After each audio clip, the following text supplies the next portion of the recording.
Mike Wallace with another television interview in our gallery of colorful people. In television drama, few names have the prestige of that of our guest. Rod Serling is the only writer to have won 3 Emmy Awards for Requiem for a Heavyweight, Patterns, The Comedian. We'll talk to him about censorship in television, his fight to say what he believes, and we'll learn what he means by the price tag that hangs on success. Way back in 1951, when television was just a baby, a young man sat in a Cincinnati diner with his wife and came to a momentous decision. He decided to give up the security of his job and take a chance in becoming a freelance television writer. Rod, first of all, let me ask you this. What was it that brought that decision about? Was it a burning desire to write because you felt that you had to say something, or was it just a way to make more money? A combination of many things, Mike. The immediate motive at the time, the prodding thing that pushed me into it, was that I'd been writing for a Cincinnati television station as a staff writer, which is a particularly dreamless occupation, composed of doing commercials, even making up letters of, what do they call it, to plug a product. Somebody has used it. Testimonial? Testimonial letters. As I recall, there was a drug, a liquid drug on the market at the time that could cure everything from arthritis to a fractured pelvis.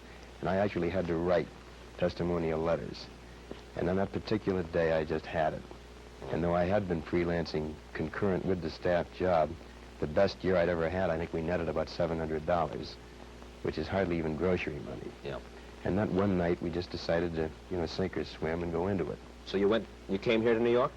Not immediately. We stayed on 6 months, I guess, in Ohio, and came to New York. Started principally in Lux Video Theater, then live and half-hour emanating from New York. I did 11 shows for them, and I was sort of on my way from that point on. And what kind of stuff did you write? Because you said that it wasn't just the money, it was something that you wanted to say that you weren't getting a chance to say in Cincinnati. Well, in those days, Lux Video, as one show, was doing reasonably adult stuff. These, of course, were not Playhouse 90s, nor were they award-winning shows, but they were reasonably mature things that even today stand up pretty well. And I was doing Lux Video, craft theater, the early so-called pioneer days of television, which, of course, are hardly pioneer, but anything over 8 years old is pioneer style in television. You've come a long way since those early days, and perhaps more than any other writer, your name has figured in the classic battle of the, that is, television writer, the battle of the writer to be his own man. What happens when a writer like yourself writes something that he really believes in for television?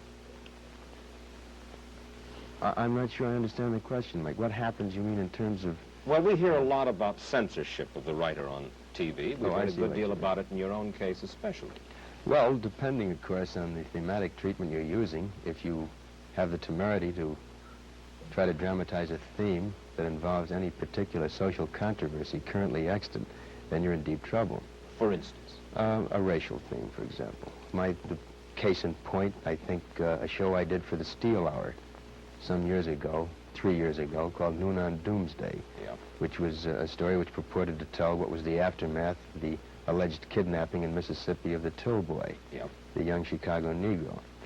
And I wrote the script using black and white initially. Then it was changed to suggest an unnamed foreigner. Then the locale was moved from the South to New England.